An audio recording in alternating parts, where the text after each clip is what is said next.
আপনারা জানেন যে আমাদের আমাদের শিক্ষা পর্ষদ পরিচালিত এবার তো পরীক্ষা হয়নি।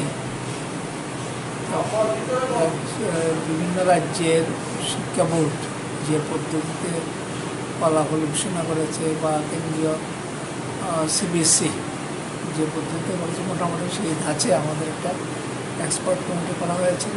তার ভিত্তিতে ফলাফল ঘোষণা করা হয়েছে মাধ্যমিকের 31 জুলাই আর হায়ার সেকেন্ডারি 1 আগস্ট। ফলাফল মোটামুটি অন্যান্য বারের চেয়ে ভালোই হয়েছে।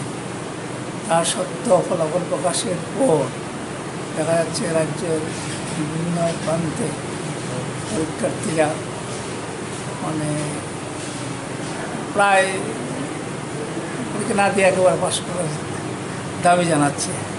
বিভিন্ন জায়গায় রাস্তা অবরোধ করেছে। বক্তব্য, আমরা পরীক্ষা দিলাম না, ফিল করলাম। কিন্তু আমার প্রশ্ন, যারা পাশ করলো তারাও তো পরীক্ষা না দিয়ে পাশ করলো, তারা সেই কথাটা বলছে না কেন?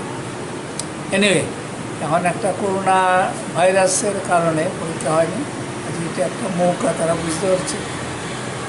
এই বিভিন্ন রাজ্য শিক্ষা বোর্ড সিবিএসসি ফলাফল অনেকটাই পাস করে দিয়েছে, 99% কোথাও আরও বেশি। ফলে উদ্ভূত পরিস্থিতিতে বোর্ডের প্রায় কিছু করণীয় নয়, কিন্তু রাজ্য সরকার ভাবছেন যে এটা একটু কোনো বিবেচনা করা দরকার। সেই জন্য রাজ্য সরকারের পরামর্শ ক্রমে যারা পরীক্ষা অসফল হয়েছে তাদের এই সপ্তাহ ধরে নাম্বারের করা হচ্ছে, রিভিউ করা হচ্ছে।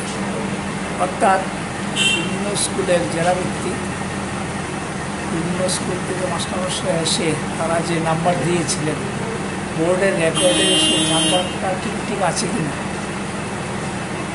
সেটা তারা দেখে যাচ্ছেন। তা অসঙ্গতি থাকলে তারা সেটা প্রমাণ করে যাচ্ছে। এই রিভিউ কাজটা শেষ হবে আগামী শনিবার। এরপরে আমার ধারণা রাজ্য সরকার যথাযথ সিদ্ধান্ত নেবেন এবং ফলাফল সম্ভবত আগামী সপ্তাহে প্রথম দিনে প্রকাশ করা হবে।